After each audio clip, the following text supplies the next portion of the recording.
Albinism is a rare genetic condition where a person's body isn't able to make skin color. But what exactly is albinism and how common is it?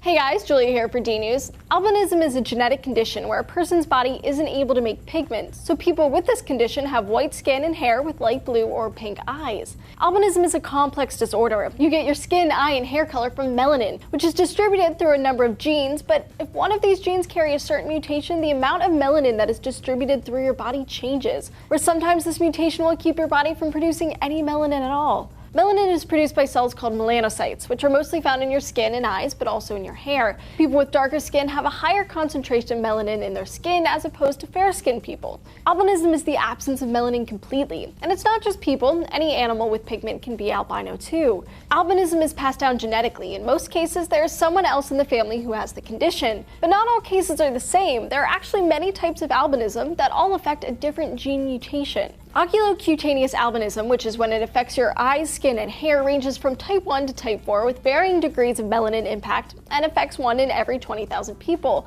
The most severe form of albinism is oculocutaneous albinism type 1, or OCA1. OCA1 is caused by a mutation in one of 4 genes. It's characterized by having pink or white skin, eyes, and hair. Some babies born with OCA type 1 do develop slight pigmentation during their early childhood, but many born with this type of albinism never do. OCA type 2 is less severe than type 1. Skin and eye color will be pale, but hair color is more likely to be red, yellow, or auburn.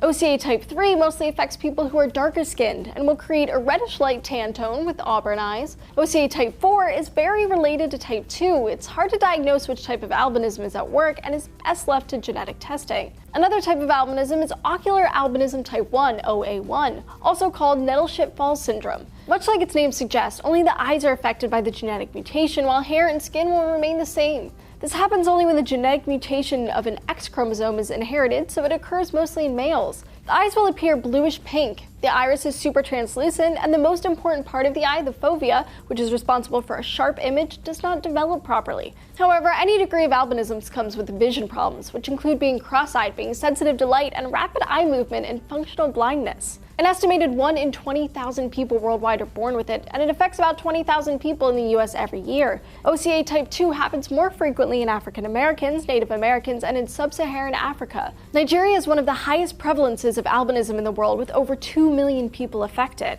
There are many myths that surround albinism and why it happens. While it is true that people with albinism can't tan, and many do get very serious sunburns, the chances of getting skin cancer is just as high with anyone else who spends a lot of time in the sun. Other myths include the belief that albinos possess magical traits or bring about bad luck. Some tribal communities in Africa persecute them, forcing them to leave their native communities or be killed. Places like Tanzania are having an especially hard time controlling this myth, where sacrifices and the belief that albino body parts bring good luck causes a spike in albino hunting. So, do you have albinism? Know anyone who has it? Tell us your story down in the comments below. Keep coming back here to D-News. We've got new episodes every day of the week.